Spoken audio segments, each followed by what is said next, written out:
মসজিদের মধ্যে যখন এলান হয়ে যাবে আজকে অমুকের মৃত্যু, জানাজার নামাজের শরীক হয়ে যাও, সেদিন মনে হয় এই তো সেদিনেই মানুষটাকে দেখলাম, আজকে হঠাৎ করে মৃত্যুবরণ হয়ে গেল, সবকিছু নিস্তব্ধ হয়ে যায়। পাড়া প্রতিবেশী আত্মীয় স্বজন চোখের পানি ছেড়ে দিয়ে কান্দে, মা কান্দে, বাবা কান্দে, সন্তান কান্দে, ভাই কান্দে, বোন কান্দে, দুনিয়ার সমস্ত মানুষ যদিও কান্দে, তারপরেও কেউ তারে আর ফিরে আনতে পারবে না। আপনি কোন রাজা কোন বাদশাহ সেটা কবর বুঝে না, কবর চিনে না। কবরের কাছে তিনটা প্রশ্ন রয়েছে, এই তিনটা প্রশ্নের উত্তর যারা দিতে পারবে কবরটা তাদের জন্য জান্নাতের বাগানে পরিণত হয়ে যাবে। এক নাম্বার প্রশ্ন হলো মান রব্বুকা, তোমার রবকে, তোমার প্রতিপালক কে। দুই নাম্বার প্রশ্ন হলো আমা দীনুকা, তোমার দিন কি, তোমার ধর্ম কি। তিন নাম্বার প্রশ্ন হলো আমার নবিয়্যুকা, তোমার নবীকে, তোমার রাসূলকে। এই তিনটা প্রশ্নের উত্তর যারা সুন্দর করে দিতে পারবে কবরটা তাদের জন্য জান্নাতের বাগান হয়ে যাবে। আর যারা তিনটা প্রশ্নের উত্তর দিতে পারবে না এই কবরটা এত চিকন হয়ে যাবে, এক পাশের পাজরের হাড়গুলি আরেক পাশের হাড়ের সাথে মিশে একাকার হয়ে যাবে। একবার কল্পনা করুন তো, মনে মনে চোখ দুটো বন্ধ করে নিস্তব্ধ আনত নয়নে একবার মনে মনে কল্পনা করুন, যদি এরকম একটা সিচুয়েশন হয়, এক পাশের পাজরের হাড়গুলি মিশে যাচ্ছে, পিষে যাচ্ছে, কিন্তু আর মৃত্যু হচ্ছে না, কেমন লাগবে? মানুষ মৃত্যুবরণ কখন করে জানেন? মেডিকেল সায়েন্স বলছে এবং কোরআন সুন্নাহও বলছে, একজন মানুষ যখন আর সহ্য করতে পারে না, যতক্ষণ সে স্ট্রাগল করবে, যতক্ষণ সে সহ্য করবে ততক্ষণ সে জীবিত, কিন্তু যখন সে আর স্ট্রাগল করতে পারবে না, সহ্য করতে পারবে না, তখনই সে ইন্তেকাল করবে, মৃত্যুবরণ করবে। কিন্তু কবরের জীবনে যাওয়ার পরে, পরকালীন জীবনে এত বেশি আপনাকে কষ্ট দেওয়া হবে, আপনার উপরে আযাব চলে আসবে, পুরো শরীর আগুনে পুড়ে ছারখার হয়ে যাবে, মাথার মগজগুলি টকবক করে ফুটতে থাকবে, তারপরেও মৃত্যু হবে না। মানুষগুলি আল্লাহর কাছে বলবে, আল্লাহ আমাদের কি আর একবার মৃত্যু দেওয়া যায় না? আমাদের কি আর একবার দুনিয়ার জমিনে পাঠানো যায় না?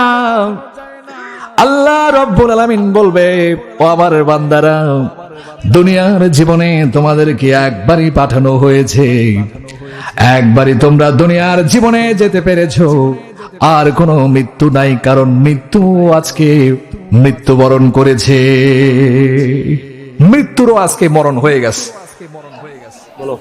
হাসরের ময়দান কায়েম হয়ে গেল,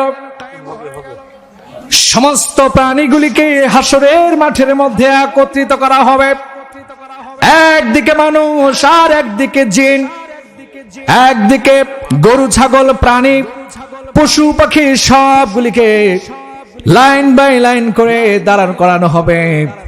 আল্লাহ রাব্বুল আলামিন এবার বিচার শুরু করবে।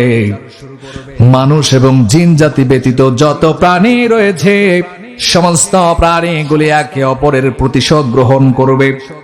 আজকে যে বাঘ হরিণকে খেয়েছে, কাল হাসরের ময়দানে সেই হরিণ সেই বাঘকে খেয়ে তার প্রতিশোধ নেবে। বুঝতেছেন আমার কথা? সেদিন সমস্ত প্রাণীগুলি প্রতিশোধ নেওয়ার পরে আল্লাহ রাব্বুল আলামিনের হুকুমে সমস্ত প্রাণী মাটি হয়ে যাবে, নিঃশেষ হয়ে যাবে, বিলীন হয়ে যাবে, ভস্ম হয়ে যাবে। শুধুমাত্র মানুষ এবং জিন জাতি তাদের বিচার হবে, কেননা আল্লাহ রাব্বুল আলামিন আদেশ দিয়েছে, ওয়ামা খালাকতুল জিন্না ওয়াল ইনসা ইল্লা লিয়াবুদুন। জিন এবং মানব জাতিকে আল্লাহ তাআলা সৃষ্টি করেছে তার ইবাদতের জন্য। এখন ইবাদত আমরা করেছি কি করি নাই, এটার হিসাব হবে কোথায়? হাসরের ময়দানে। আপনি কি মনে করেন হাসরের ময়দান নেই? এই যে পৃথিবীর জমিনে আজকে একজন আরেকজনকে হত্যা করছে, একজন আরেকজনকে আরেকজনের সাথে প্রতারণা করছে, তো এটার একটা সেটেলমেন্ট হওয়ার দরকার আছে কি নাই? এটার একটা ফাইনাল সেটেলমেন্ট হবে, এটার একটা ফাইনাল জাজমেন্ট হবে, যে ফাইনাল সেটেলমেন্ট হবে হাসরের ময়দানে। আজকে একজন মানুষ অন্যায়ভাবে আরেকজন মানুষের সম্পদ আত্মসাৎ করেছে, চুরি করেছে, তো এই মানুষটা সেও তো আল্লাহর কাছে বিচার দিয়েছে, ঠিক কিনা? তো সেই বিচার হবে হাসরের ময়দানে। সুতরাং এই কথা চিরন্তন সত্য, দ্য ইউনিভার্সাল ট্রুথ হচ্ছে মৃত্যু আপনার আমার জীবনে আসবে এবং হাসরের ময়দান, পরকালীন জীবন আমার আপনার সামনে চলে আসবে। যে কথা বলছিলাম যে সেই দিনটা যখন আসবে তখন আমাদের আর কোনো সুযোগ থাকবে না। there is no way, there is no chance, কোনো সুযোগ নেই, বাঁচার মতো আর কোনো থাকবে না। কার কাছে যাবেন? সন্তান যখন আজকে বিপদে পড়ে আসে কার কাছে? বাবার কাছে আসে। ভাই যখন বিপদে পড়ে ভাইয়ের কাছে আসে, আত্মীয় স্বজনের কাছে যায়, কিন্তু কিয়ামতের ময়দানে, হাসরের ময়দানে কোনো ভাই তার ভাইকে চিনবে না, বাবা তার সন্তানকে ভুলে যাবে। মানুষগুলি যখন পেরেশান হয়ে দৌড়াবে দৌড়াবে দৌড়াবে, আল্লাহ রাব্বুল আলামিন সেই হাসরের ময়দানে এবার বিচার শুরু করবেন মানুষ এবং জিনের। সর্বপ্রথম হিসাব দেওয়া হবে, বান্দা তুমি নামাজ কায়েম করেছো কিনা?